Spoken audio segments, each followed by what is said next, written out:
I thought I'd found my dream job managing a luxury apartment complex in Austin. But when I accidentally walked into that restaurant and heard my boss laughing about how I was the perfect pawn in his twisted revenge scheme, my blood ran cold. What he didn't know was that I'd been recording everything for weeks, and by the time I was done with him, he'd lose more than just his precious property. He'd lose everything that mattered to his reputation in this city. Before we jump back in, tell us where you're tuning in from, and if this story touches you, make sure you're subscribed, because tomorrow I've saved something extra special for you. My name is Jessica Martinez. I'm 34 years old, and I've spent the last decade learning that in the property management world, trust is a luxury most people can't afford. I've always prided myself on being the kind of person who sees the best in people first, who gives second chances when others wouldn't, and who believes that hard work and genuine care for tenants can turn any struggling property into a thriving community. Maybe that's naive in an industry where profit margins matter more than people, but it's served me well over the years. At least it did until I met Robert Thompson. When Sterling Property Group laid me off last March after their merger with a bigger firm, I thought my world was falling apart. I'd been their assistant property manager for 6 years, had built relationships with hundreds of tenants, and had helped increase occupancy rates at 3 different complexes, from below 70% to consistently above 90%. But numbers on a spreadsheet don't matter when corporate decides to eliminate redundancies, and suddenly I was another casualty of business efficiency. The severance was decent, but with my 8-year-old son Tommy depending on me and rent in Austin climbing every month, I needed to find something quickly. I'd been unemployed for exactly 5 weeks when Lisa Rodriguez, my best friend who manages properties on the other side of town, called me with what seemed like a miracle. She'd heard through the property management network that Robert Thompson, one of Austin's most successful real estate investors, was looking for someone to take over management of his newest acquisition. Riverside Manor Apartments was a 50-unit complex in East Austin that he'd just purchased. And according to Lisa, he was willing to pay 20% above market rate for the right person. The catch was that he needed someone immediately, and he wanted someone with experience turning around struggling properties. Riverside Manor had been hemorrhaging tenants for months under the previous management company. The occupancy rate had dropped to 65%, maintenance requests were backlogged for weeks, and several longtime residents were threatening to break their leases early. It was exactly the kind of challenge I thrived on, the type of property where my skills in tenant relations and operational efficiency could really make a difference. When Lisa gave me Thompson's contact information and told me he was conducting interviews that very week, I updated my resume that same night and sent it over with a cover letter explaining my vision for community-focused property management. Thompson called me the next morning, and his voice was warm, professional, almost fatherly in the way he spoke about wanting to create something special at Riverside Manor. He said he'd reviewed my experience at Sterling and was impressed by my track record of building positive relationships with tenants while maintaining strong financial performance. We talked for almost an hour about my approach to property management, and he seemed genuinely interested in my ideas about creating community events, improving maintenance response times, and developing retention programs for long-term residents. The interview itself took place at his downtown office in one of those gleaming high-rises that overlook Lady Bird Lake. Thompson was exactly what I'd expected from a successful Austin real estate investor. Perfectly styled salt and pepper hair, expensive suit that fit like it was tailored specifically for him, and the kind of confident handshake that suggested he was used to getting what he wanted. His office was all floor-to-ceiling windows and modern furniture, with framed photos of his various properties covering one wall like trophies. He offered me coffee from what looked like a machine that cost more than my monthly rent, and we sat in leather chairs that probably cost more than my car. What struck me most during that interview wasn't his obvious wealth or business success, but how genuinely he seemed to care about the tenants at Riverside Manor. He talked about Mrs. Eleanor Hoffman, an elderly woman who'd lived in the complex for 15 years and was struggling with the uncertainty of new ownership. He mentioned several young families who were considering moving because they'd lost confidence in the property's management. Thompson said he'd purchased Riverside Manor specifically because he believed it had potential to be something special, a place where people could build real lives instead of just existing in temporary housing. He offered me the position that afternoon with a salary that was 25% higher than what I'd been making at Sterling, plus performance bonuses tied to occupancy rates and tenant satisfaction scores. The benefits package included health insurance for both Tommy and me, and Thompson even mentioned that there was a small apartment in the complex that came with the job if I was interested in living on site. For a single mother who'd been worried about making next month's rent, it felt like winning the lottery. I accepted immediately and agreed to start the following Monday. My first day at Riverside Manor was everything I'd hoped it would be. The complex itself was beautiful. A mid-century building that had been thoughtfully renovated with modern amenities, while preserving its original architectural character. The units were spacious with high ceilings and large windows, and the common areas included a renovated pool, a small fitness center, and a rooftop terrace with views of downtown Austin. It was the kind of place I dreamed of managing, somewhere I could really implement my vision of community-focused property management. The previous management had left behind a mess of disorganized files, ignored maintenance requests, and frustrated tenants. But I'd dealt with worse situations before. I spent my first week meeting with every resident who was willing to talk, listening to their concerns and complaints, and developing a comprehensive plan to address the most pressing issues. Mrs. Hoffman, the elderly tenant Thompson had mentioned, was indeed a treasure. She'd lived in Unit 3B since the complex was first built, and had watched it go through several ownership changes. She was skeptical of me at first, understandably so given how poorly the previous management had treated long-term residents. But she warmed up when I spent over an hour listening to her stories about the building's history and taking detailed notes about her maintenance requests. Thompson checked in regularly during those first few weeks, stopping by the property at least twice a week to see how things were progressing. He seemed genuinely pleased with the improvements I was making, from the way I'd organized the maintenance schedule to the community bulletin board I'd installed in the lobby to help residents connect with each other. When I showed him the occupancy report after my first month, indicating that we'd already increased from 65% to 72%, he actually clapped his hands together and said he knew he'd made the right choice in hiring me. It was during my second month that I started noticing some oddities in the way Thompson conducted business. Nothing dramatic or obviously suspicious, just small things that didn't quite add up. For instance, he always insisted on being personally involved in lease negotiations for certain units, particularly the ones that housed families who'd been at Riverside Manor for several years. When I suggested raising rents to market rate for some of the units that were significantly below current Austin pricing, he told me to hold off, saying he wanted to take a gradual approach that wouldn't displace longtime residents. At the time, I thought this showed remarkable compassion for a real estate investor, but something about the way he selected which units to keep at below-market rates seemed oddly specific. Thompson also had an unusual interest in the building's history and the previous management company, Sterling Property Group's predecessor at the site. During one of our weekly meetings, he spent almost 30 minutes asking me detailed questions about how Sterling had operated, what their relationships with tenants had been like, and whether I knew anything about why they'd lost the management contract. When I mentioned that I'd heard rumors about financial irregularities or tenant complaints, his eyes lit up in a way that seemed disproportionate to casual curiosity. He pressed me for more details, asking if I knew specific names or had heard particular stories about problems under the previous management. The third month was when things started feeling genuinely strange.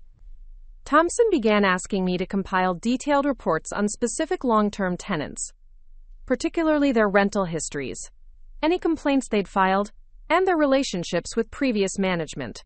He framed these requests as part of developing better tenant retention strategies, but the level of detail he wanted seemed excessive. He wanted to know about Mrs. Hoffman's medical appointments, whether the young family in 2A had ever been late with rent, and what kind of relationship the college students in the studio units had with their parents.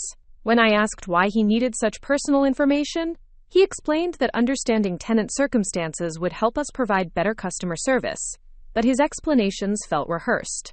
One afternoon in early July, Thompson asked me to stay late to help him review lease agreements for units that would be coming up for renewal in the fall. We were sitting in the small office I'd set up in the complex's management suite, and he was going through files with an intensity that seemed unusual even for someone known to be detail-oriented.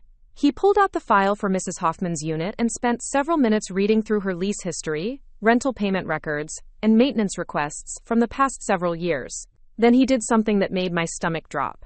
He smiled, not the warm professional smile I'd grown accustomed to, but something colder and more calculating. Thompson looked up from Mrs. Hoffman's file and said something I'll never forget, because of how casually he delivered it. He said that Mrs. Hoffman and several other long-term tenants were about to learn what it felt like to be on the receiving end of the kind of treatment they'd given other people in the past. When I asked him what he meant, he waved his hand dismissively and said I wouldn't understand the full context, but that some people had been living comfortably for too long without facing consequences for their actions. The way he said it, with that strange smile still on his face, made me feel like I was seeing a completely different person than the compassionate property owner who'd hired me. I tried to push the conversation back to business matters, asking about specific lease renewal terms and maintenance scheduling, but Thompson seemed distracted for the rest of our meeting. He kept returning to questions about tenant histories and relationships, and he made several comments about how satisfying it would be to see certain people get what they deserved. When I finally left the office that evening, I felt unsettled in a way I couldn't quite articulate. Something fundamental had shifted in my understanding of who Robert Thompson was and why he'd really purchased Riverside Manor. The next few days passed normally on the surface, but I found myself paying closer attention to Thompson's behavior and comments. I started noticing that his interest in specific tenants seemed to follow patterns I hadn't recognized before. The families he was most curious about were also the ones who'd been most vocal about problems with previous management. The long-term residents he wanted detailed information about were the same ones who'd reportedly filed complaints or caused difficulties for earlier property management companies. Mrs. Hoffman, in particular, seemed to be someone he focused on with an intensity that felt personal rather than professional. It was Lisa who finally helped me put the pieces together. We were having coffee at Central Perk Cafe on a Saturday morning, and I was telling her about some of Thompson's unusual requests and comments. Lisa listened quietly, occasionally asking clarifying questions, until I mentioned his particular interest in Mrs. Hoffman and the other longtime tenants. That's when Lisa's expression changed, and she told me something that made everything click into place. She said that Thompson's previous business partner, Marcus Chin, had mentioned during a networking event that Thompson held serious grudges and never forgot when he felt someone had wronged him professionally. According to Lisa, Marcus had shared a story about how Thompson had spent 2 years planning an elaborate business maneuver to get back at a contractor who'd overcharged him on a renovation project. The contractor ended up losing several major clients and eventually had to close his business, all because Preparing and narrating this story took us a lot of time, so if you are enjoying it, subscribe to our channel. It means a lot to us. Now back to the story. Thompson had systematically undermined his reputation through carefully orchestrated complaints and strategic information sharing. Lisa said Marcus seemed uncomfortable telling the story, like he was warning people about Thompson's vindictive nature without saying so directly. As Lisa talked, I realized that I'd never asked Thompson why he'd specifically purchased Riverside Manor, when he already owned 11 other properties in Austin. I'd assumed it was a good investment opportunity, but what if his motivations were more personal? What if the tenants he was so interested in had somehow been involved in problems that had affected him or his business in the past? The more I thought about it, the more I realized that my job might not be about property management at all. It might be about giving Thompson access to people he wanted to target for revenge. That Saturday afternoon, I did something I'd never done before in any of my previous jobs. I started documenting everything. I made copies of all the unusual requests Thompson had made, wrote down every strange comment he'd shared about specific tenants, and began keeping a detailed log of our conversations. I also started being more careful about what information I shared with him, giving him the basic details he needed for legitimate business purposes, while holding back anything that felt too personal or potentially harmful. If Thompson was planning something vindictive, I wasn't going to be an unknowing accomplice. The confirmation I'd been dreading came 2 weeks later in the most unexpected way possible. I'd finished my work at Riverside Manor early and decided to grab dinner at the Brass Monkey, a restaurant downtown that I'd been wanting to try. I was waiting for a table when I heard a familiar laugh from the bar area. I looked over and saw Thompson sitting with Marcus Chen and another man I didn't recognize, all three of them clearly several drinks into what looked like a celebration. Something about Thompson's body language made me step back slightly, positioning myself behind a pillar where I could hear their conversation without being seen. What I heard in the next 10 minutes changed everything I thought I knew about my job, my boss, and the real reason I'd been hired to manage Riverside Manor. Thompson was explaining to his companions how perfectly his plan was working, how he'd found the ideal property manager who was efficient enough to get close to his targets but naive enough not to realize she was being used. He described me as the perfect tool for his revenge, someone who could gather information and build trust with the tenants he wanted to destroy. The way he laughed while describing my work made me feel sick to my stomach, but I forced myself to keep listening because I needed to understand the full scope of what he was planning. Thompson went on to detail his real motivations for purchasing Riverside Manor. Apparently, 3 years earlier, he'd tried to acquire the property through a different management company, but several tenants had organized complaints about his business practices and reputation. Mrs. Hoffman had been particularly vocal, contacting city officials and organizing other residents to oppose the sale. Their efforts had ultimately been successful, preventing Thompson from acquiring the property at that time and costing him what he estimated was over $200,000 in lost opportunity. Now, with the property finally under his control, and me unknowingly providing him with detailed information about his former opponents, Thompson was ready to implement what he called his quote, justice project. He planned to use lease violations, selective rent increases, and strategic maintenance delays to force out the tenants who'd opposed him 3 years earlier. The timeline he described would have most of his targets evicted or driven to move voluntarily within 6 months, and he was particularly excited about the prospect of Mrs. Hoffman having to find new housing at her age. As I stood there listening to Thompson describe his plans for the people I'd grown to care about over the past 3 months, I felt something I'd never experienced before in my professional life. It wasn't just anger or disappointment, but a deep sense of violation that went beyond personal betrayal. Thompson had hired me not because of my skills or experience, but because I was the kind of person who would naturally build relationships with his intended victims.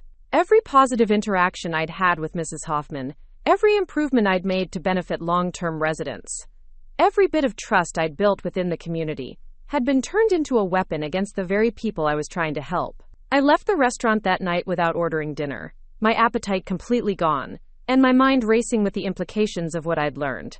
The drive back to my apartment felt surreal, like I was living in someone else's nightmare. I kept thinking about Mrs. Hoffman showing me old photos of community events from the building's early days, about the young families who'd thanked me for making Riverside Manor feel like home again, about all the ways Thompson could use the information I'd unknowingly provided to hurt people who'd done nothing wrong except stand up for themselves 3 years ago. By the time I reached my apartment, I'd made a decision that would change everything. I wasn't going to quit my job and leave these people vulnerable to Thompson's revenge scheme. I wasn't going to confront him directly and give him a chance to cover his tracks or accelerate his timeline. Instead, I was going to do something that would require careful planning, absolute discretion, and a level of strategic thinking I'd never had to employ before. I was going to gather evidence of Thompson's real intentions and make sure that when he finally showed his true colors, there would be consequences that extended far beyond Riverside Manor. The morning after overhearing Thompson's conversation at the Brass Monkey, I woke up with a clarity I hadn't felt in months. Tommy was already awake, building an elaborate castle out of cereal boxes at the kitchen table while I made coffee and tried to process everything I'd learned. Looking at my son's innocent concentration on his project, I realized that this wasn't just about protecting the tenants at Riverside Manor anymore. This was about the kind of person I wanted to be, the kind of example I wanted to set for Tommy about standing up for what's right, even when it's difficult. I'd spent my entire career in property management building my reputation on trust and integrity. Every landlord who'd hired me, every tenant who'd renewed their lease under my management, every maintenance vendor who'd worked with me had done so because they knew I was reliable and honest. Thompson had weaponized those very qualities against me, turning my genuine care for residents into a tool for his revenge plot. The violation felt personal in a way that went beyond professional betrayal, but it also gave me something valuable: motivation to be more strategic than I'd ever been before. My plan started with a simple realization.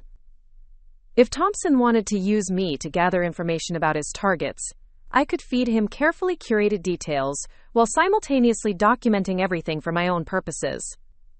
I wouldn't lie outright, but I would become much more selective about what I shared and how I framed it. More importantly, I would start building my own comprehensive record of his requests, comments, and actions. If Thompson was planning to destroy people's lives for the crime of opposing him 3 years ago, I needed evidence that would be strong enough to stop him and protect his intended victims. The first thing I did was set up a secure email account using a service that encrypted messages automatically.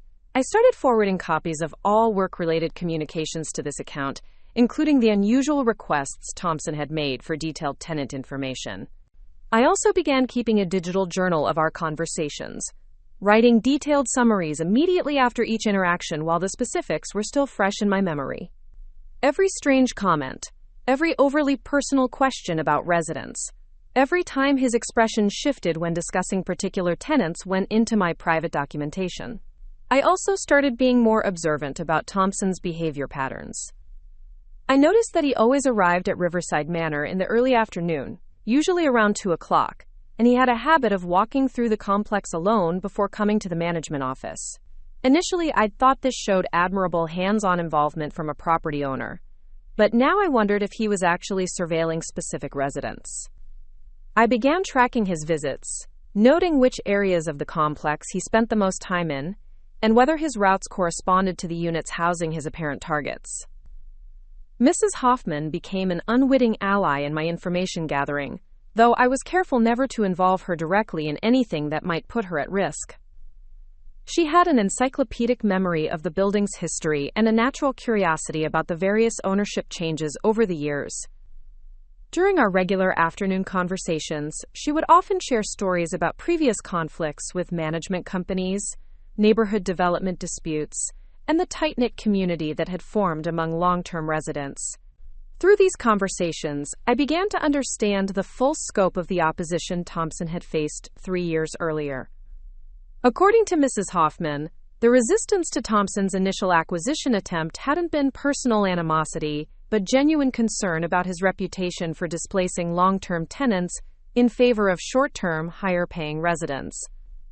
Several families at Riverside Manor had experienced this pattern at other Thompson properties, where new ownership led to sudden rent increases, selective enforcement of lease violations, and maintenance issues that seemed designed to encourage voluntary departures.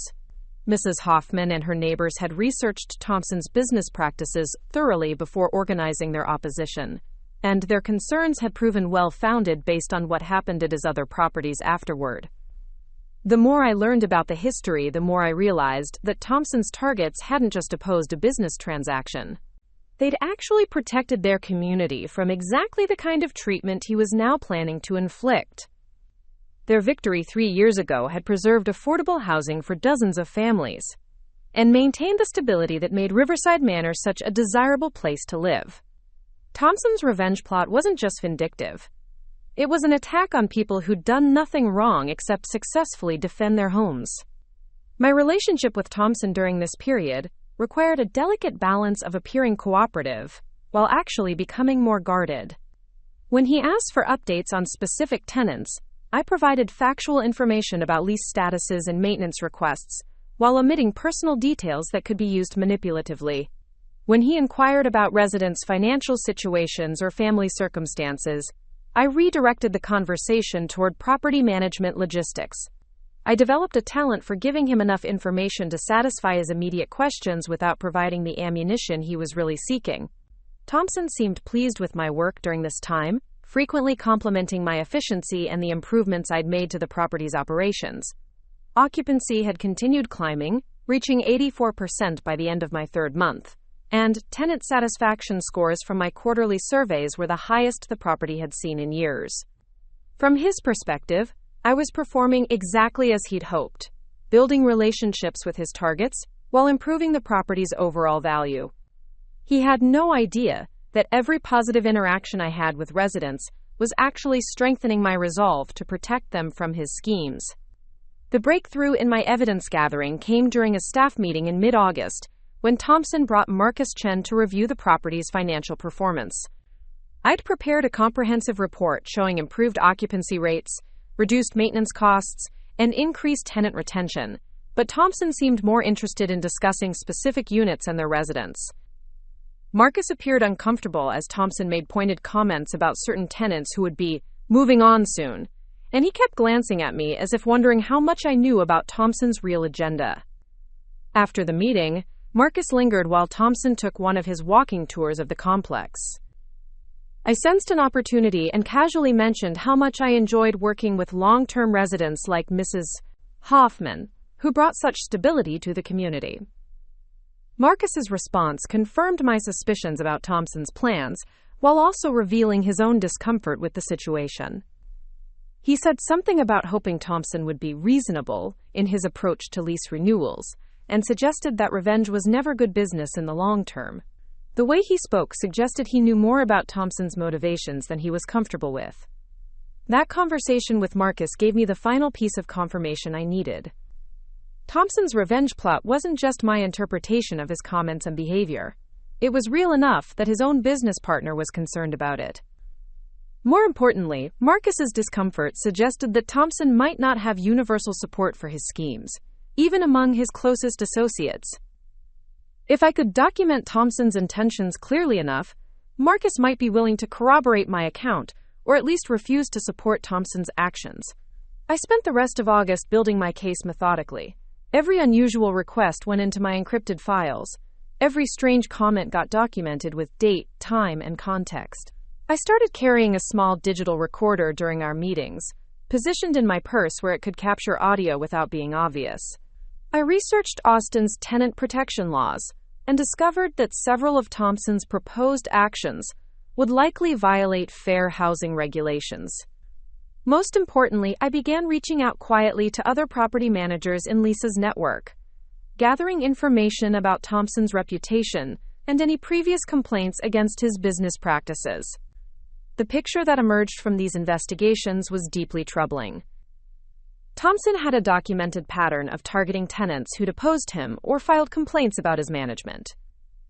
At least 3 other properties had experienced sudden waves of evictions and lease non-renewals following acquisitions by Thompson's company, always affecting residents who'd been vocal about problems or organized opposition to his ownership.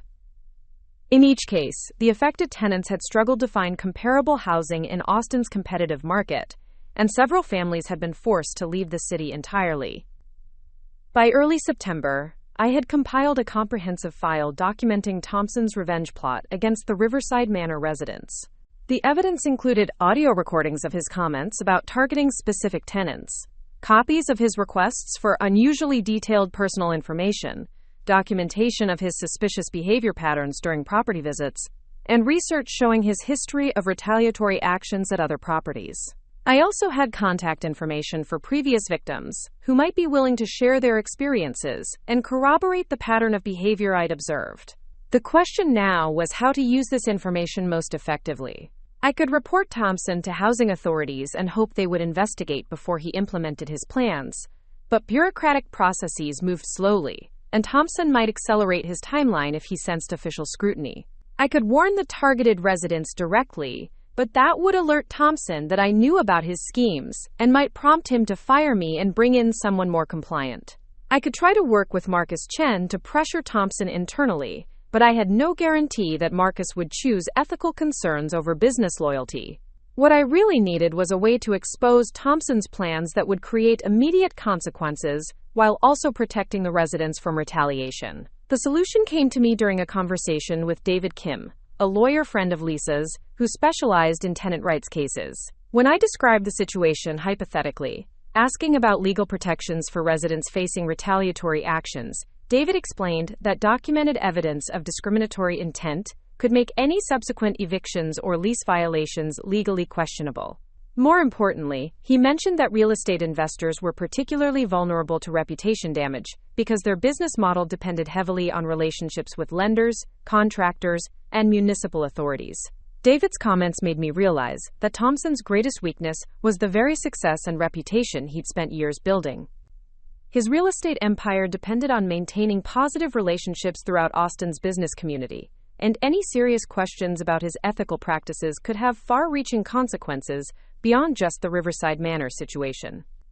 If I could expose his revenge plot in a way that reached the right people in Austin's real estate and political networks, the damage to his reputation might be severe enough to stop his plans and protect future tenants from similar treatment. The timing for my counterattack would be crucial. I needed Thompson to reveal his intentions clearly enough that there could be no doubt about his motivations, but I also needed to act before he could harm any of the residents. The opportunity I was waiting for came in late September, when Thompson scheduled what he called a, quote, strategic planning meeting to discuss lease renewals for the following year.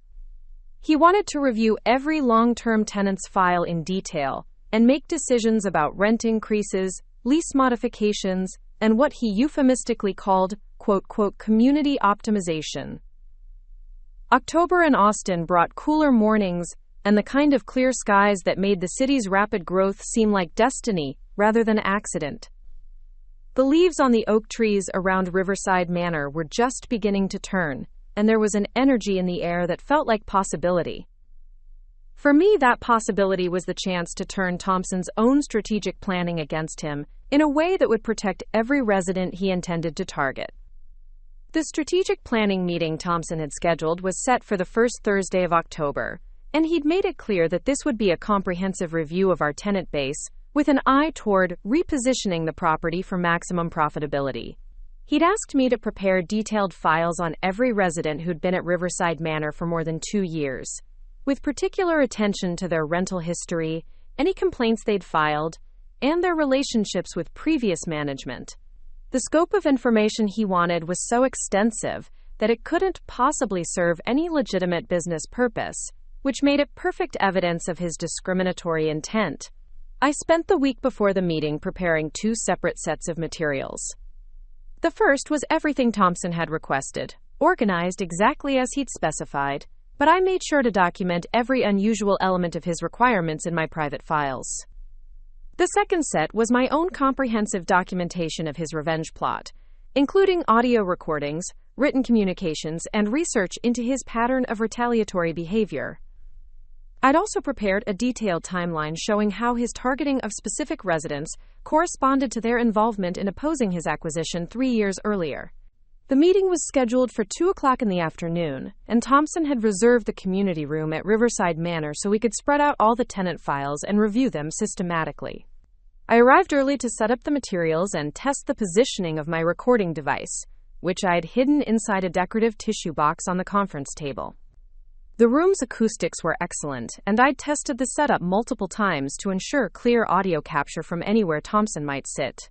Thompson arrived precisely on time, carrying his leather portfolio and wearing the kind of confident expression that suggested he was looking forward to this meeting. He'd brought Marcus Chen with him, along with someone he introduced as Jennifer Walsh, an attorney who specialized in landlord-tenant law.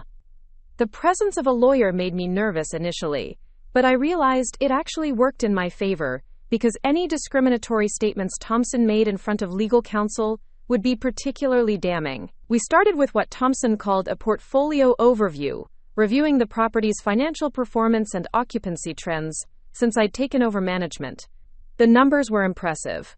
Occupancy had reached 91%, maintenance costs had decreased by 15%, and tenant satisfaction scores were at their highest level in the property's recent history. Thompson seemed genuinely pleased with these results, which made what happened next even more disturbing. After reviewing the overall performance metrics, Thompson shifted his focus to what he called individual tenant analysis. He pulled out Mrs. Hoffman's file first, and the change in his demeanor was immediate and obvious. His voice became harder, his questions more pointed, and he started making comments about how some residents had been, quote, comfortable for too long, and needed to understand that new ownership meant new expectations. Thompson spent almost 20 minutes reviewing Mrs. Hoffman's file, asking detailed questions about her health, her family situation, her financial resources, and her relationships with other residents.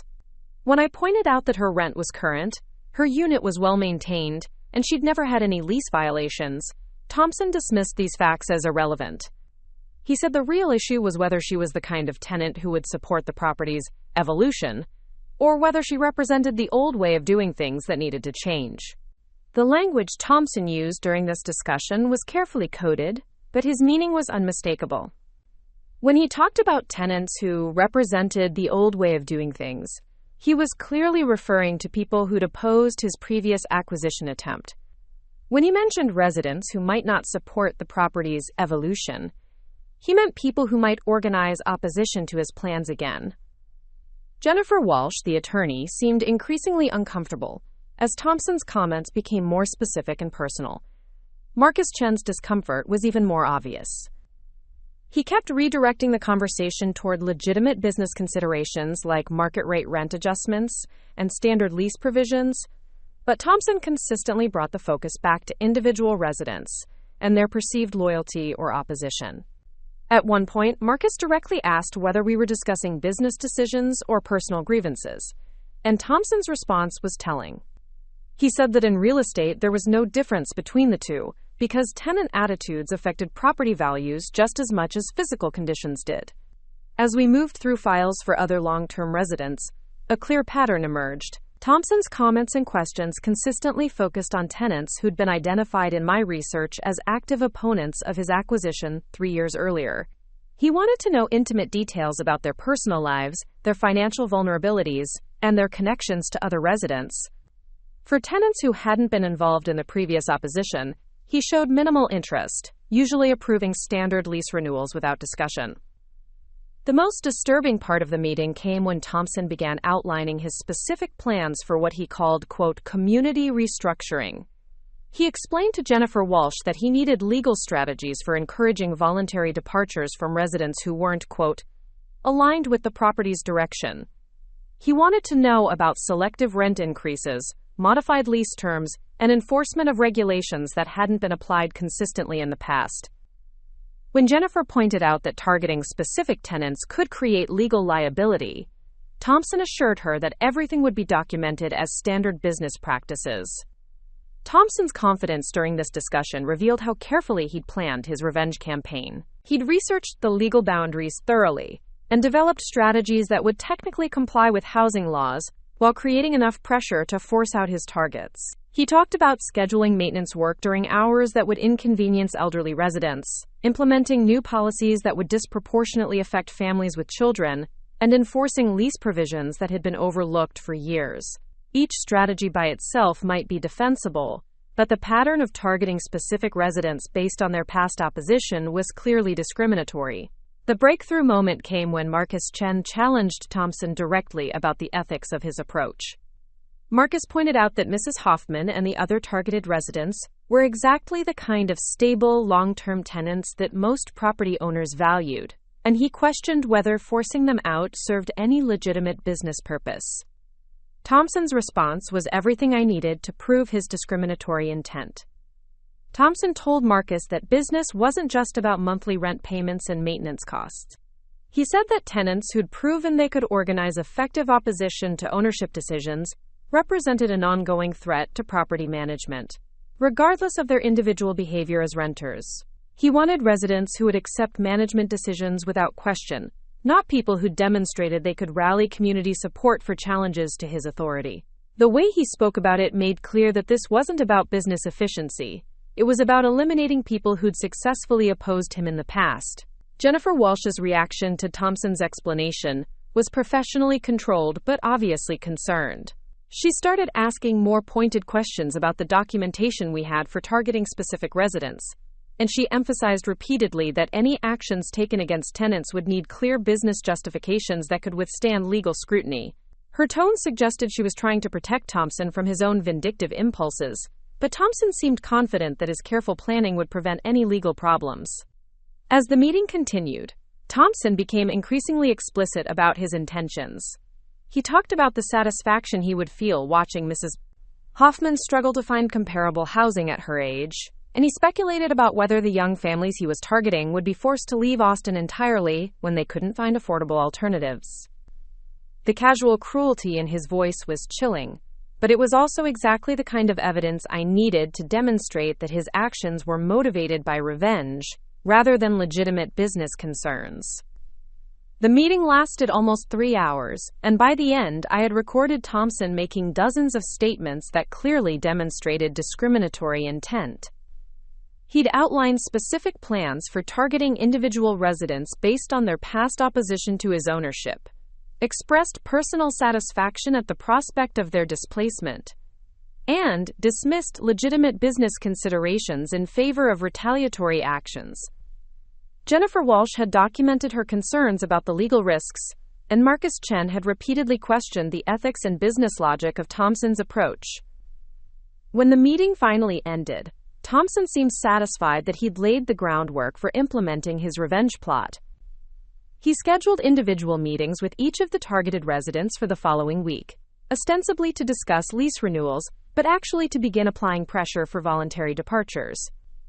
He also asked me to start documenting any minor lease violations or maintenance issues in the targeted units, creating a paper trail that could be used to justify future actions. As Thompson and his companions left Riverside Manor that afternoon, I sat alone in the community room surrounded by tenant files and my hidden recording equipment. The weight of what I'd heard was overwhelming, but so was the clarity of my next steps. Thompson had given me everything I needed to expose his revenge plot and protect his intended victims. Now I needed to use that evidence strategically to create consequences that would stop his plans and prevent him from targeting vulnerable tenants at other properties. The first thing I did was secure copies of all the recordings from the meeting, uploading them to multiple encrypted storage services and making backup copies on separate devices. I also documented every specific threat or discriminatory statement Thompson had made, creating a detailed transcript with timestamps and context. The evidence was clear and comprehensive, but I needed to present it in a way that would create immediate pressure to stop Thompson's plans while also protecting the targeted residents from retaliation. That evening, I called David Kim and asked if we could meet urgently to discuss a tenant rights case that had developed beyond the hypothetical scenario I described previously. David agreed to see me the next morning, and I spent the night preparing a comprehensive presentation of the evidence I'd gathered. I had audio recordings, written documentation, research into Thompson's history of retaliatory actions, and detailed plans for targeting specific residents based on their past opposition to his ownership. The morning I met with David Kim felt like standing at the edge of a cliff, knowing that once I jumped, there would be no going back to the relative safety of ignorance and inaction. David's office was in a converted house near the University of Texas campus, the kind of place that felt more like a community center than a traditional law firm. His practice focused on tenant rights and affordable housing advocacy, which meant he'd seen every kind of landlord abuse and retaliatory action imaginable. When I finished playing the most damning excerpts from Thompson's strategic planning meeting, David's expression was grim, but not surprised.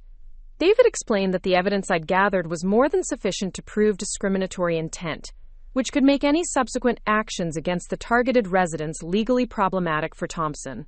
However, he also warned that real estate investors like Thompson usually had excellent legal representation and deep pockets for extended litigation. The most effective approach would be to create immediate public pressure that would make continuing his revenge plot more costly than abandoning it. David suggested a multi-pronged strategy that would expose Thompson's plans through several channels simultaneously. First, we would file complaints with Austin's Fair Housing Office and the Texas Real Estate Commission, providing detailed documentation of Thompson's discriminatory statements and retaliatory intentions. Second, we would reach out to local housing advocacy organizations and tenant rights groups, giving them access to the evidence so they could publicize the case and create community pressure. Finally, we would contact local media outlets with the story, framing it as a broader issue about gentrification and tenant displacement in Austin. The timeline David recommended was aggressive. We needed to file all complaints and contact all media outlets within the same week, creating a coordinated exposure that would be harder for Thompson to manage or control. This approach would also protect the targeted residents by making any subsequent actions against them obviously retaliatory and legally questionable. David offered to handle the legal filings and media contacts directly, which would keep my name out of the initial reports and provide some protection from immediate retaliation. I spent the weekend preparing for what David called Evidence Disclosure Week. I organized all my documentation into clear categories, prepared written summaries of Thompson's statements and actions, and compiled contact information for previous tenants who'd experienced similar treatment at Thompson's other properties. I also wrote detailed accounts of my own experiences working for Thompson, focusing on the ways he'd used my position to gather information about his intended targets. The first complaint was filed Monday morning with Austin's Fair Housing Office. David presented the evidence as a clear case of discriminatory housing practices, with audio recordings and written documentation showing Thompson's intent to target specific residents based on their protected activities under fair housing law. The complaint included transcripts of Thompson's most damning statements, research into his pattern of retaliatory behavior, and detailed information about each of the targeted residents. Tuesday, David filed a complaint with the Texas Real Estate Commission, alleging that Thompson's conduct violated professional standards for property management and real estate investment. This complaint focused on Thompson's abuse of his position as a property owner to pursue personal vendettas against tenants, and it included evidence of his systematic gathering of personal information for non-business purposes. The Real Estate Commission had the authority to investigate Thompson's business practices and potentially revoke his professional licenses. Wednesday was Media Day. David had prepared a comprehensive press packet, including audio excerpts, written summaries, and background research on Thompson's business practices. He'd contacted 3 local media outlets, Austin Business Journal, KXAN News, and the Austin Chronicle.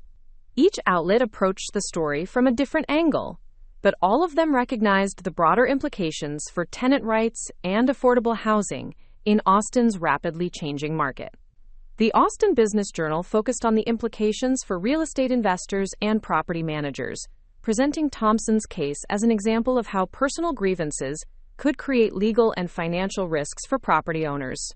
Their article included quotes from housing law experts about the legal standards for legitimate business decisions versus discriminatory practices, and it positioned Thompson's behavior as professionally questionable even beyond the ethical concerns. KXAN News approached the story as a human interest piece about vulnerable tenants facing displacement, interviewing Mrs. Hoffman and other residents about their experiences at Riverside Manor and their concerns about new ownership. The television coverage was particularly powerful because it put faces and personal stories to the abstract legal issues, showing viewers exactly who would be harmed by Thompson's revenge plot. The Austin Chronicle took the most aggressive approach, framing Thompson's case as part of a broader pattern of gentrification and displacement affecting long-term Austin residents. Their article connected Thompson's targeting of specific tenants to larger issues about affordable housing and community stability, presenting his revenge plot as an example of how wealthy investors could use legal technicalities to harm vulnerable residents. Thursday morning, I woke up to 17 missed calls and 34 text messages, most of them from Thompson. The media coverage had started appearing online Wednesday evening, and by Thursday morning the story was trending on local social media, with hashtags like #Riverside Manor Scandal and #TenantJusticeATX. Thompson's first messages were confused and demanding, asking what I knew about the media reports, and whether I'd been contacted by journalists. As the day progressed, his messages became increasingly angry and accusatory. I didn't respond to any of Thompson's communications immediately. David had advised me to let him handle all contact with Thompson's legal team, while I focused on documenting any retaliatory actions Thompson might take against me or the residents.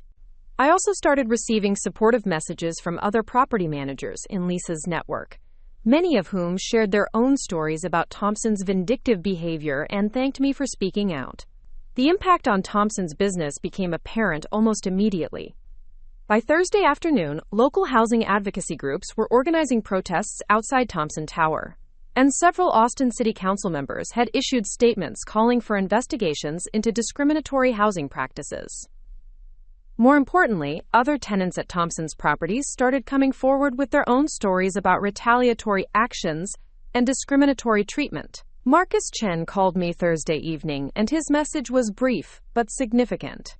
He said he'd seen the media coverage and wanted me to know that he supported my decision to expose Thompson's plans.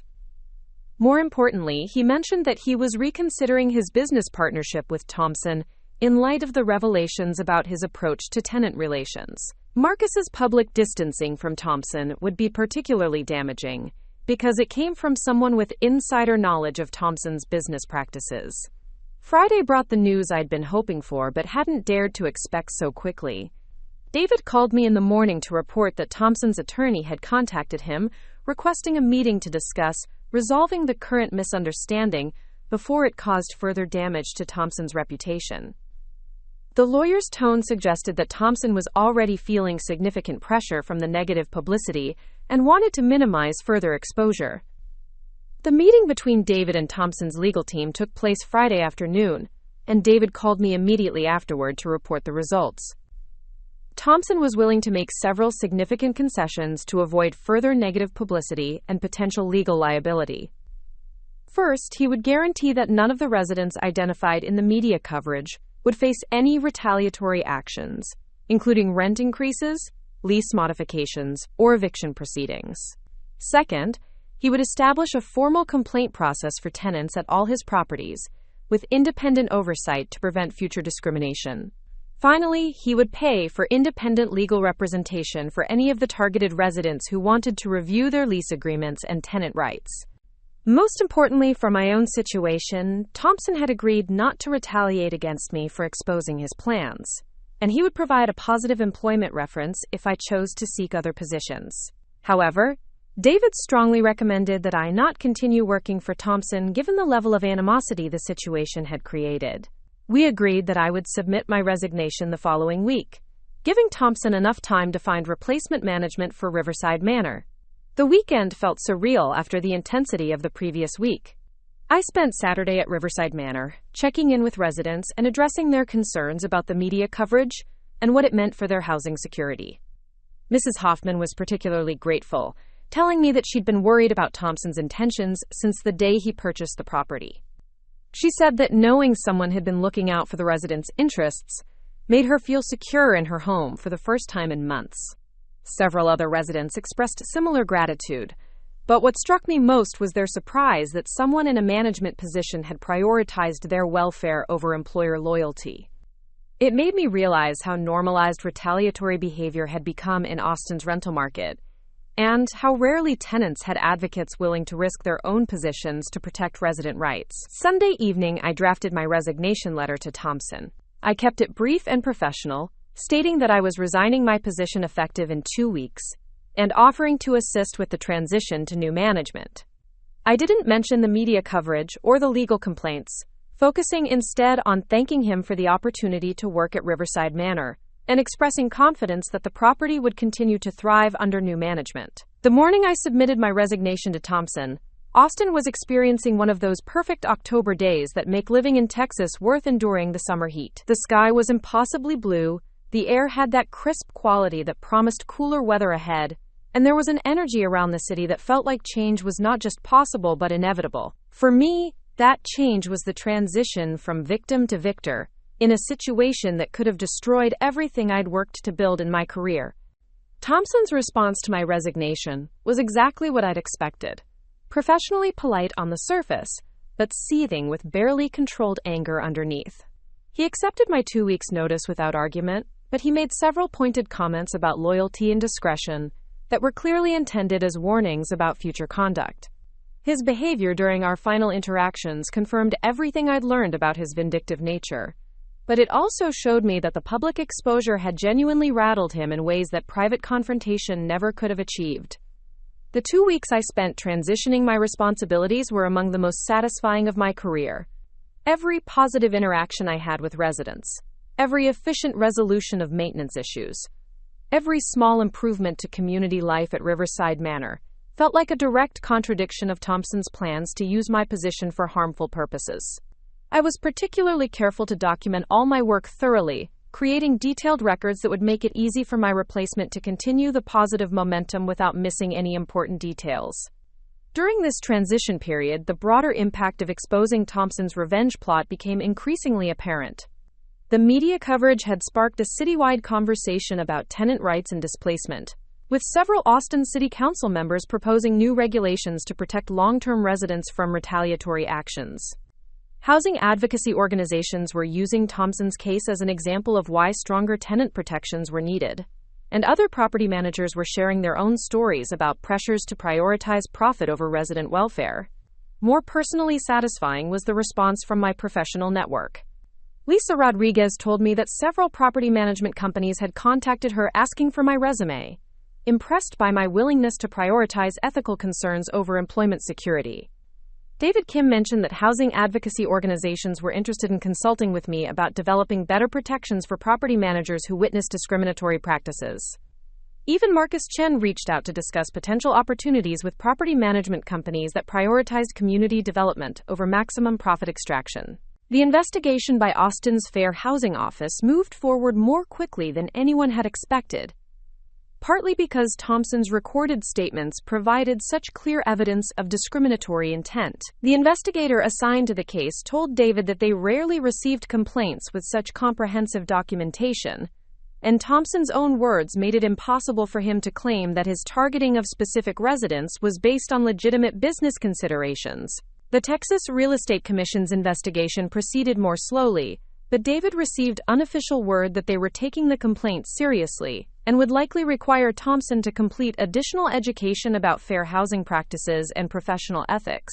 More importantly, the commission was reviewing Thompson's conduct at other properties to determine whether the Riverside Manor situation represented an isolated incident or a pattern of problematic behavior. The most unexpected consequence of exposing Thompson's plans was the response from other tenants throughout his property portfolio. Within 2 weeks of the initial media coverage, tenants from 5 different Thompson properties had contacted David's office with their own stories about retaliatory actions, discriminatory treatment, and suspicious targeting of residents who'd filed complaints or organized opposition to management decisions. The pattern that emerged suggested that Thompson's revenge plot against Riverside Manor residents was just one example of a much broader approach to tenant relations.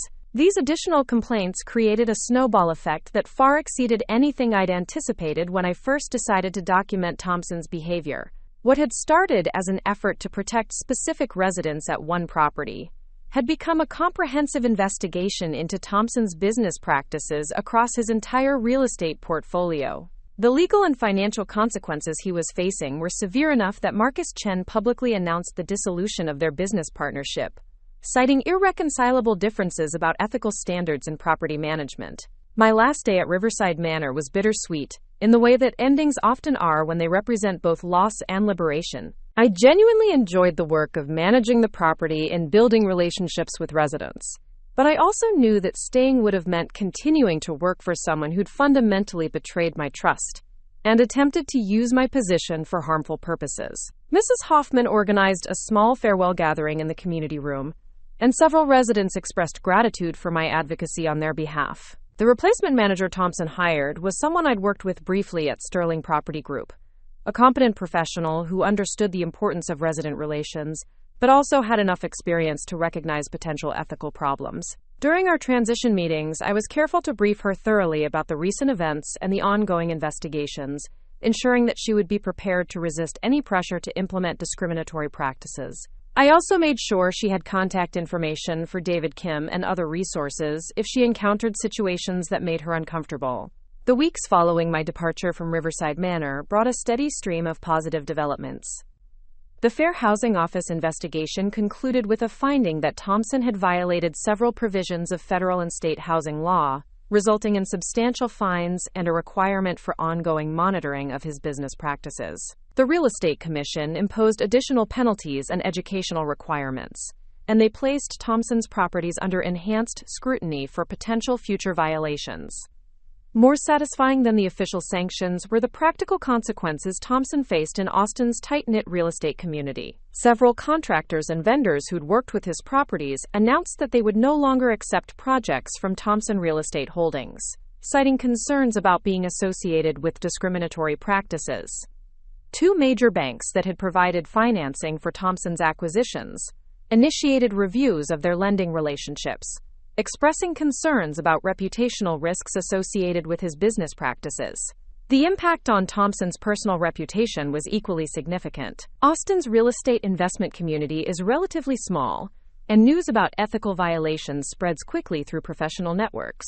Thompson found himself excluded from industry events and deal-making opportunities, as other investors worried about guilt by association. The social and professional isolation he experienced was particularly ironic, given that his revenge plot had been motivated by anger about being opposed by tenant organizers.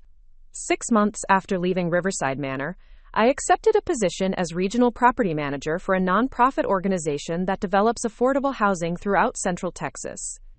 The work involves managing properties specifically designed to serve low-income families and elderly residents, exactly the kind of people Thompson had targeted for displacement. My experience exposing his revenge plot had given me credibility in housing advocacy circles and demonstrated my commitment to prioritizing resident welfare over employer demands. The new position pays slightly less than what Thompson had offered, but it comes with the satisfaction of knowing that my work directly contributes to housing stability for vulnerable populations. I also serve as a consultant for David Kim's practice, helping other property managers recognize and document discriminatory practices they observe in their work. The combination of direct service and advocacy feels like the natural evolution of my career, building on everything I learned about the intersection of housing policy and individual human dignity. Mrs. Hoffman and I still keep in touch regularly, and she continues to thrive at Riverside Manor under management that respects long-term residents and prioritizes community building. The property's occupancy rate has remained high, and tenant satisfaction scores have continued improving under leadership that views residents as valued community members rather than potential obstacles to profit maximization. The young families Thompson had targeted are still living there, contributing to the stable, diverse community that makes Riverside Manor such a desirable place to live. Thompson's real estate empire, meanwhile, has contracted significantly as a result of the ongoing legal and reputational consequences from his revenge plot. He's been forced to sell several properties at below-market prices, and his ability to obtain financing for new acquisitions has been severely limited by his damaged reputation in Austin's banking community. The phone call that changed everything came on a Tuesday morning in early November, just as Austin's brief autumn was giving way to the unpredictable weather patterns that mark the beginning of winter in Central Texas. I was reviewing lease applications for a new affordable housing development when David Kim called with news that made my coffee grow cold as I listened. The investigation into Thompson's business practices had uncovered something far more disturbing than his revenge plot against Riverside Manor residents. A systematic pattern of financial fraud that stretched back over 3 years and involved multiple properties across Austin. The discovery had come about almost accidentally, as investigators from the Fair Housing Office examined Thompson's rental records and lease agreements looking for evidence of discriminatory practices. What they found instead were discrepancies in reported rental income, manipulated occupancy records, and a complex scheme involving phantom tenants and falsified lease agreements. Thompson had been inflating his property's financial performance to secure better loan terms from banks, while simultaneously underreporting income to reduce tax obligations. The scheme was sophisticated enough that it had gone undetected by routine audits, but the intensive scrutiny triggered by my discrimination complaint had exposed financial irregularities that couldn't be explained away. David explained that the financial fraud investigation was being handled by federal authorities, since it involved bank fraud and tax evasion across state lines. The FBI had seized Thompson's business records and frozen several of his accounts while they conducted a comprehensive review of his financial dealings. More importantly for me personally, investigators wanted to interview me about my observations of Thompson's business practices during my time as property manager. My position had given me access to rental records and financial reports that could provide crucial evidence about when and how the fraudulent practices had been implemented. The irony wasn't lost on me that Thompson's vindictive targeting of elderly tenants and young families had ultimately led to the exposure of crimes that could send him to federal prison. If he had simply managed his properties ethically and legally, my discrimination complaint would never have triggered the kind of intensive investigation that uncovered his financial schemes. His obsession with revenge had become the instrument of his own destruction, creating exactly the kind of scrutiny he'd spent years trying to avoid. The federal investigation moved with the kind of systematic thoroughness that made Thompson's earlier confidence seem pathetically naive. FBI agents interviewed dozens of current and former employees, examined years of financial records, and contacted tenants at all of Thompson's properties to verify lease agreements and rental payments. They also investigated his relationships with contractors, lenders, and municipal officials, looking for evidence of additional criminal activity beyond the financial fraud. My interview with federal investigators lasted over 6 hours and covered everything from Thompson's day-to-day business practices to the specific comments he'd made about targeting individual tenants. The agents were particularly interested in my observations about discrepancies between reported occupancy rates and actual rental income, since these irregularities had been among the first clues that led to discovering the broader fraud scheme. They also wanted detailed information about Thompson's interactions with Marcus Chen and other business associates, looking for evidence about who else might have been involved in or aware of the criminal activity. The interview process was intimidating, but also validating in ways I hadn't expected. The federal agents treated my observations and documentation as crucial evidence, and they praised the thoroughness of the records I'd kept during my time working for Thompson. One agent mentioned that employee whistleblowers often provided the most valuable evidence in white-collar crime cases, since they had access to day-to-day operations that external investigators couldn't observe directly. Knowing that my decision to document Thompson's behavior had contributed to exposing serious criminal activity made all the stress and uncertainty of the past months feel worthwhile. The impact on Thompson's business empire was immediate and devastating.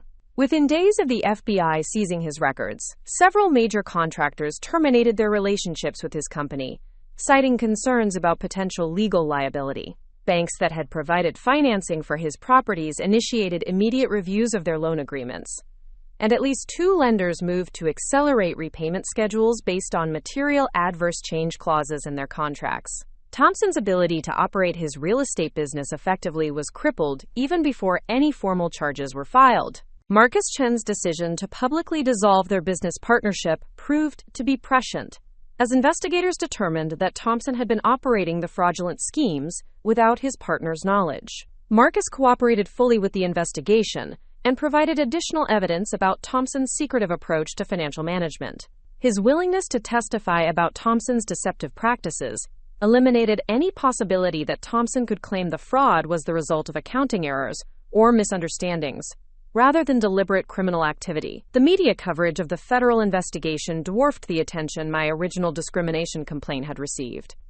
Major news outlets across Texas picked up the story, framing it as an example of how unchecked greed and vindictive behavior could lead real estate investors into increasingly serious criminal activity. The narrative that emerged portrayed Thompson as someone whose personal grievances had clouded his business judgment so severely that he'd risked everything for the satisfaction of hurting people who'd opposed him years earlier. For the residents of Riverside Manor and Thompson's other properties, the federal investigation created both relief and uncertainty. Relief because Thompson's criminal liability made any retaliation against tenant complainants impossible, but uncertainty about what would happen to their housing as his real estate empire collapsed under legal pressure.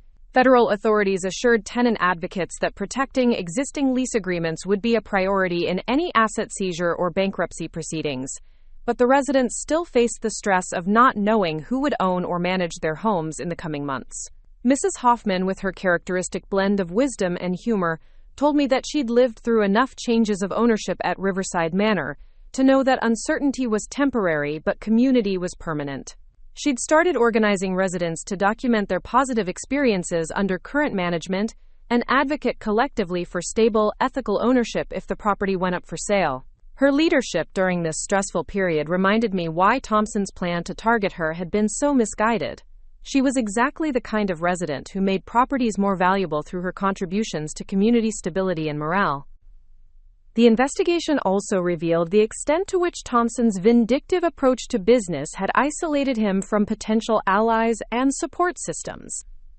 Other real estate investors who might have provided financial assistance or legal support during a crisis were unwilling to associate themselves with someone whose criminal behavior could damage their own reputations.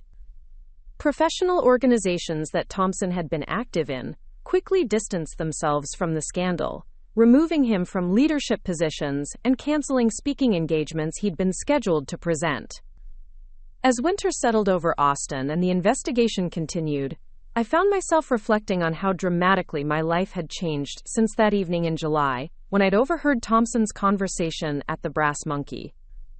What had started as a dream job managing a beautiful property had become a lesson in the importance of trusting my instincts and standing up for vulnerable people even when doing so required personal risk.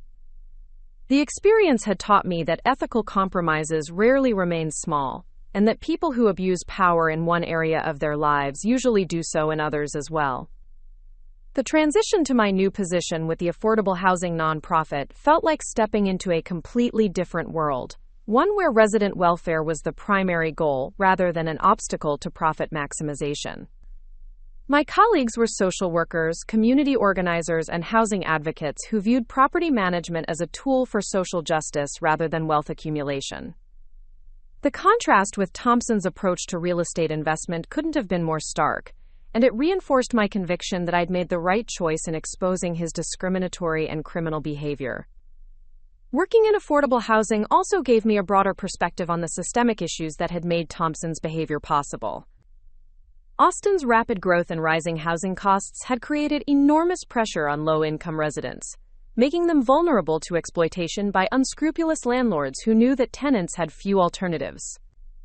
The discrimination and fraud I'd witnessed at Thompson's properties were symptoms of a larger problem: a housing market where demand so exceeded supply that landlords could abuse tenants with minimal consequences. My experience with Thompson became a case study that David Kim used in workshops for property managers about recognizing and reporting discriminatory practices. The comprehensive documentation I'd maintained, and the successful prosecution that resulted, demonstrated the importance of keeping detailed records and having access to legal resources when witnessing employer misconduct. Several other property managers contacted me after these workshops to share their own experiences with employers who'd pressured them to implement discriminatory practices or overlooked tenant rights violations. The federal criminal charges against Thompson were filed on a cold February morning that felt appropriate for such a grim milestone. David Kim called me with the news just as I was reviewing applications for a new senior housing development, and the timing felt symbolic of how my life had moved from documenting destruction to facilitating creation. The indictment included 19 counts of bank fraud, 12 counts of tax evasion, and 7 counts of wire fraud, representing a comprehensive accounting of Thompson's criminal activity over the past 4 years. The charges carried potential sentences that could keep Thompson in federal prison for decades, but what struck me most about the indictment was how thoroughly it documented the connection between his personal vendettas and his criminal behavior. Federal prosecutors had traced the beginning of his most aggressive fraudulent schemes to the period, immediately after his failed attempt to acquire Riverside Manor 3 years earlier. His anger about being opposed by tenant organizers had apparently motivated him to pursue increasingly risky financial manipulations to demonstrate his power and success. Reading through the indictment was like seeing a complete map of everything I'd observed and suspected during my time working for Thompson. The phantom leases I'd noticed discrepancies in were detailed extensively, along with the methods Thompson had used to inflate occupancy rates and rental income figures. The falsified maintenance records I'd found confusing were explained as part of a scheme to minimize reported expenses while maximizing claimed property values for loan applications. Most disturbing was the revelation that Thompson had been using rental deposits and advance payments from legitimate tenants to fund his personal expenses and real estate acquisitions. This meant that residents at his properties had unknowingly been financing his criminal activities through their security deposits and rent payments. The thought that Mrs. Hoffman and other vulnerable tenants had been subsidizing Thompson's fraud while he planned their displacement added another layer of violation to his already despicable behavior. The media coverage of Thompson's indictment was extensive and uniformly negative, with local news outlets using his case to illustrate broader problems in Austin's rental housing market. Editorial writers connected his story to larger issues about oversight of real estate investors and protection of tenant rights, arguing that his criminal behavior had been enabled by regulatory systems that prioritized business interests over resident welfare. The coverage also highlighted the role that employee whistleblowers like me played in exposing corporate criminal activity that might otherwise remain hidden for years. Thompson's arrest took place at his downtown office, and local news stations carried footage of him being led away in handcuffs, while FBI agents carried boxes of evidence from his building. The visual symbolism was powerful. A man who had used his wealth and position to harm vulnerable people was finally being held accountable by a justice system that had previously seemed indifferent to his victims' suffering. For residents who had been targeted by his revenge plots or financial schemes, seeing Thompson in custody provided a sense of closure that no civil settlement could have delivered. The collapse of Thompson's business empire accelerated rapidly after his arrest. Properties that had been struggling with management issues under his criminal leadership were seized by federal authorities and placed under court-appointed management, while asset forfeiture proceedings moved forward. Tenants at these properties finally received the competent, ethical management they deserved, with professional managers who prioritized maintenance, safety, and resident satisfaction over extracting maximum profit. Marcus Chen's cooperation with federal investigators proved invaluable in documenting the full scope of Thompson's criminal activity. As his former business partner, Marcus had access to financial records and communications that provided crucial evidence about Thompson's methods and timeline. His willingness to testify honestly about Thompson's deceptive practices eliminated any possibility of claiming that the fraud was accidental or the result of poor bookkeeping, rather than deliberate criminal intent. The impact on Austin's real estate investment community was significant and lasting. Thompson's case prompted increased scrutiny of investor practices and stronger enforcement of existing regulations designed to protect tenants and prevent financial fraud. Several local banks announced enhanced due diligence procedures for real estate loans, including more thorough verification of rental income and occupancy claims. Professional organizations began requiring additional ethics training for members and implementing stronger disciplinary procedures for reported violations. For me personally, Thompson's indictment represented validation that my decision to speak out had been morally and practically justified. The months of stress and uncertainty about retaliation and career consequences had been difficult, but seeing the full extent of Thompson's criminal behavior confirmed that staying silent would have enabled continued harm to vulnerable people. The comprehensive nature of the federal charges also meant that my discrimination complaint had been just the tip of an iceberg of illegal activity that needed to be exposed and prosecuted. The legal proceedings moved slowly through the federal court system, but regular updates from David Kim kept me informed about significant developments. Thompson's legal team initially attempted to negotiate a plea agreement that would have reduced the charges and allowed him to retain some of his assets, but federal prosecutors were uninterested in compromising given the extensive evidence of deliberate criminal activity. The government's position was that Thompson's behavior had been too systematic and harmful to warrant leniency in sentencing. During this period, I received several requests for media interviews about my experience working for Thompson and my decision to expose his discriminatory practices. I was selective about which opportunities to accept, focusing on outlets that treated the story as a serious examination of housing policy and tenant rights rather than sensational crime coverage. My goal was to ensure that the broader lessons about protecting vulnerable residents weren't lost in the drama of Thompson's personal downfall.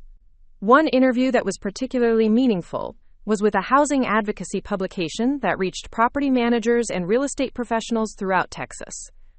The article used my experience to encourage other industry employees to report discriminatory or criminal behavior they observed in their work, emphasizing the legal protections available to whistleblowers and the importance of documenting misconduct thoroughly.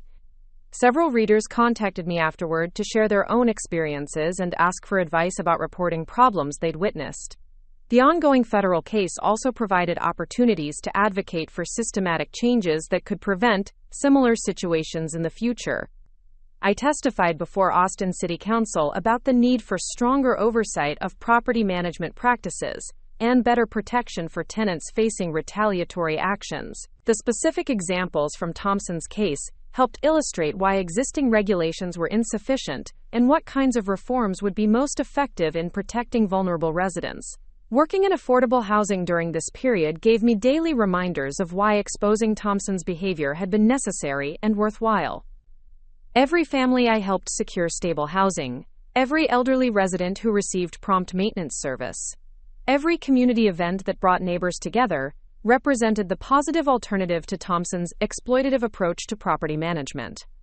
The contrast between ethical and unethical practices was stark enough that I never doubted my decision to prioritize tenant welfare over employer loyalty. The investigation also uncovered evidence that Thompson had been planning to expand his revenge tactics beyond Riverside Manor to target tenant advocates and organizers at other properties throughout Austin. Federal agents found communications indicating that he'd been compiling lists of troublesome residents across his portfolio and developing strategies to force them out through coordinated harassment and selective enforcement of lease violations. The scope of his vindictive planning was far broader than anyone had realized, making the intervention that stopped his plans even more significant. The trial of Robert Thompson began on a humid Monday morning in late August, almost exactly 1 year after I'd overheard his conversation at the Brass Monkey that had started this entire journey. Federal court in Austin was packed with journalists, housing advocates, and former tenants who'd been affected by Thompson's criminal schemes. The atmosphere was tense with anticipation, but also heavy with the weight of all the harm that had been documented during the investigation. For many of us, this trial represented the culmination of months of uncertainty and the promise of finally seeing justice delivered. Federal prosecutor Sarah Chen, no relation to Marcus despite the shared surname, opened the government's case with a methodical presentation of Thompson's fraudulent practices that painted a picture of systematic criminal behavior spanning multiple years and properties. She used financial records, recorded conversations, and witness testimony to demonstrate how Thompson had deliberately inflated property values, falsified rental income, and manipulated occupancy records to defraud banks and avoid tax obligations. The prosecution's case was comprehensive and devastating, leaving little room for Thompson's defense team to claim ignorance or argue that the irregularities were accidental. My testimony was scheduled for the third day of the trial, and I spent the previous evening reviewing my notes and recordings to ensure I could present a clear, chronological account of my observations. David Kim had prepared me thoroughly for the experience of testifying in federal court, but nothing could completely eliminate the nervousness I felt about confronting Thompson directly in such a formal setting. When I entered the courtroom that morning, Thompson avoided making eye contact, staring instead at legal documents or conferring quietly with his attorneys. The prosecutor's questions focused on my observations of Thompson's business practices and the specific statements he'd made about targeting individual tenants for retaliatory actions. I described the strategic planning meeting where Thompson had outlined his revenge plot in detail, including his expressed satisfaction at the prospect of displacing elderly residents and young families. The audio recordings I'd made were played for the jury, and Thompson's own words provided the most damning evidence of his discriminatory intent and criminal mindset. During cross-examination, Thompson's defense attorney attempted to portray me as a disgruntled employee who had misinterpreted normal business discussions and recorded conversations without consent. However, the comprehensive nature of my documentation and the corroborating evidence from other sources made these attacks ineffective. The defense strategy seemed designed more to create reasonable doubt about specific details than to challenge the overall narrative of Thompson's criminal behavior, suggesting that his legal team recognized the strength of the government's case. Mrs. Hoffman's testimony was particularly powerful, as she described the fear and uncertainty that Thompson's threats had created for long-term residents of Riverside Manor. Her dignity and clarity while recounting her experiences provided a human face for the harm that Thompson's schemes had caused, and several jury members appeared visibly moved by her account. She also testified about the improvements in property management and community life that had occurred after Thompson's criminal activity was exposed and stopped. Marcus Chen's testimony provided crucial insider perspective on Thompson's business operations and decision-making processes. As Thompson's former business partner, Marcus had observed the progression from legitimate real estate investment to increasingly aggressive and ultimately criminal behavior. His account of trying to discourage Thompson from pursuing vindictive actions against tenants highlighted how Thompson's personal grievances had overridden sound business judgment and ethical considerations. The financial evidence presented during the trial was overwhelming in its scope and detail. Federal investigators had traced hundreds of fraudulent transactions, documented dozens of falsified lease agreements, and identified systematic patterns of income manipulation across Thompson's entire property portfolio. Expert witnesses explained how Thompson's schemes had inflated his apparent net worth by millions of dollars, while allowing him to avoid hundreds of thousands in tax obligations. Perhaps most damaging to Thompson's case was evidence that he had continued his fraudulent activities even after my discrimination complaint had triggered initial investigations. Rather than ceasing his criminal behavior when faced with scrutiny, Thompson had actually accelerated some of his schemes in an apparent attempt to generate cash flow for legal expenses and asset protection. This evidence undermined any possible claim that he had been unaware of the illegal nature of his actions. The defense's case was brief and largely focused on technical challenges to specific pieces of evidence rather than substantive arguments about Thompson's innocence. His attorneys attempted to portray him as an aggressive but legitimate businessman who had made mistakes in record-keeping and tenant relations, but hadn't intended to commit serious crimes.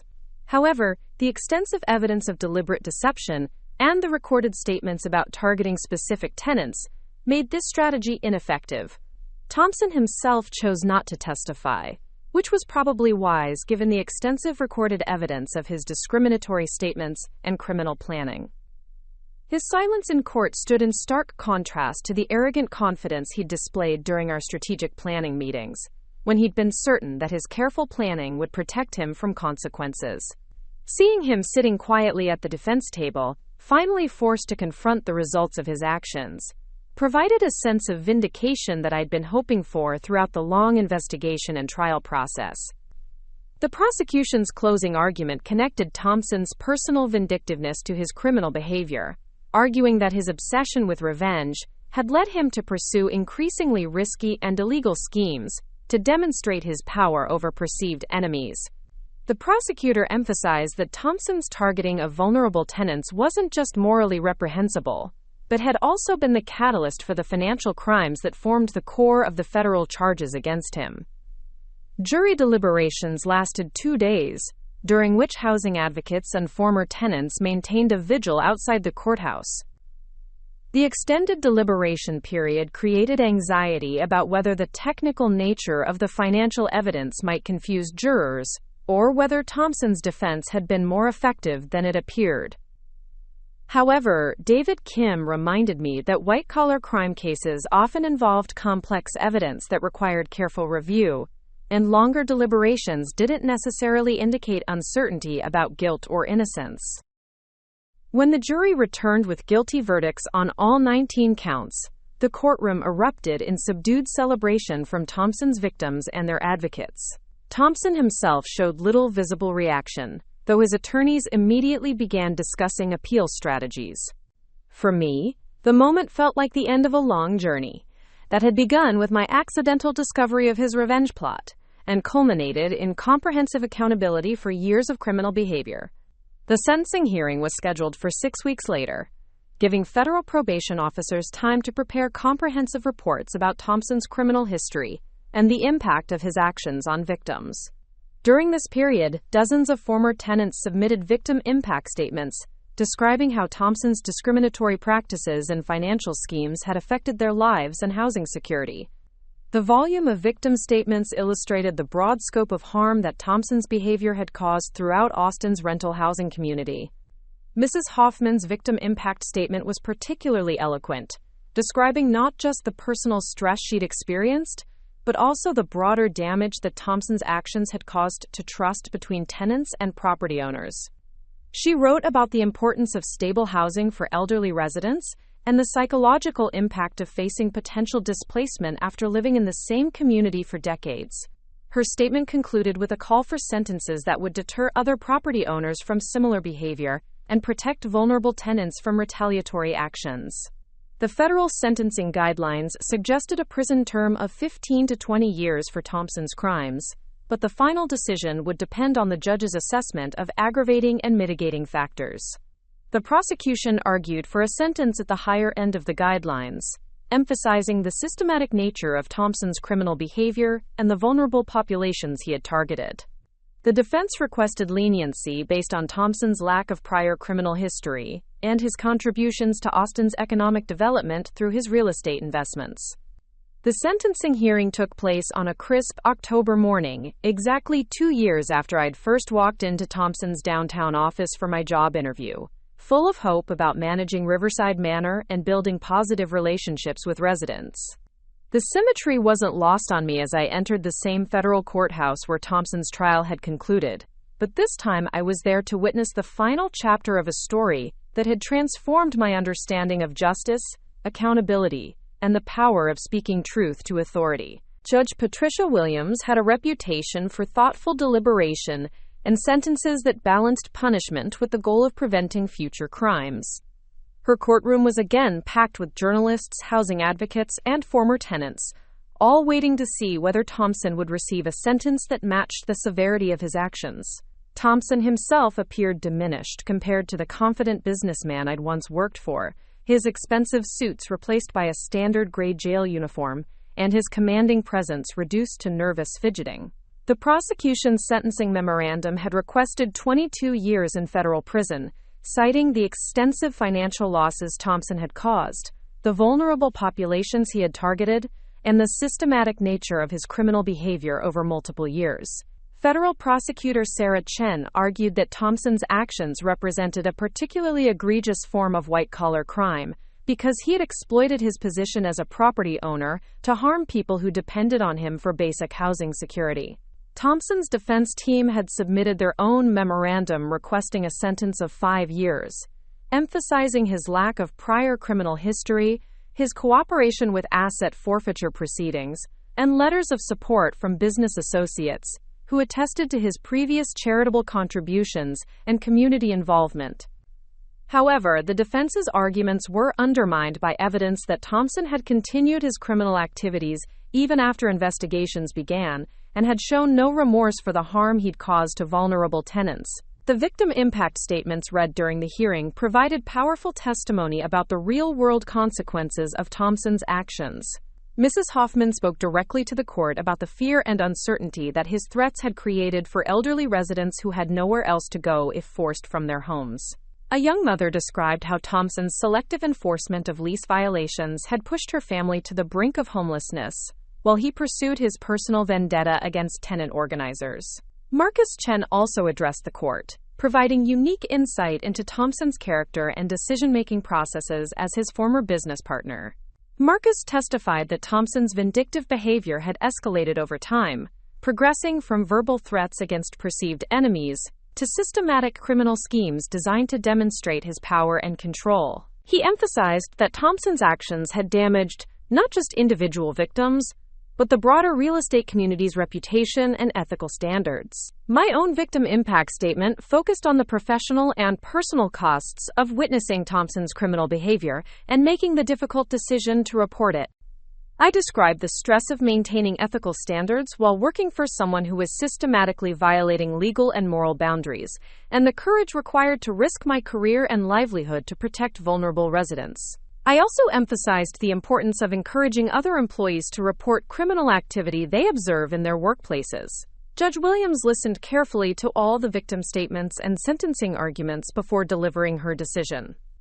She noted that Thompson's crimes represented a serious breach of trust between property owners and tenants, and that his targeting of vulnerable populations made his actions particularly harmful to community welfare. She also emphasized that his lack of remorse and continued criminal activity after investigations began demonstrated a pattern of behavior that required significant deterrence. The sentence Judge Williams imposed was 18 years in federal prison, followed by 3 years of supervised release and complete forfeiture of all assets derived from criminal activity. Thompson would also be required to pay full restitution to victims, though the amount would be determined through separate proceedings, since many of his assets were still being traced and recovered. The sentence was severe enough to satisfy most victims and advocates, while falling within established guidelines for similar white-collar crimes. Thompson's reaction to the sentence was minimal, though his attorneys immediately announced plans to appeal both the conviction and the sentence. However, the strength of the evidence and the careful adherence to legal procedures during the investigation and trial made successful appeals unlikely. For practical purposes, Thompson would spend the next 2 decades in federal prison, removing him from any position where he could harm vulnerable tenants or commit similar crimes. The forfeiture of Thompson's assets had significant positive consequences for his former tenants and the broader Austin housing community. Several of his properties were transferred to nonprofit housing organizations that specialized in affordable housing for low-income residents. Riverside Manor itself was purchased by a community land trust that guaranteed long-term affordability and gave residents a voice in management decisions. Mrs. Hoffman was elected to the trust's board of directors, bringing her decades of experience as a tenant advocate to the governance of her own housing community. The restitution proceedings took several months to complete, but ultimately resulted in payments to over 200 victims who had suffered financial losses from Thompson's criminal schemes.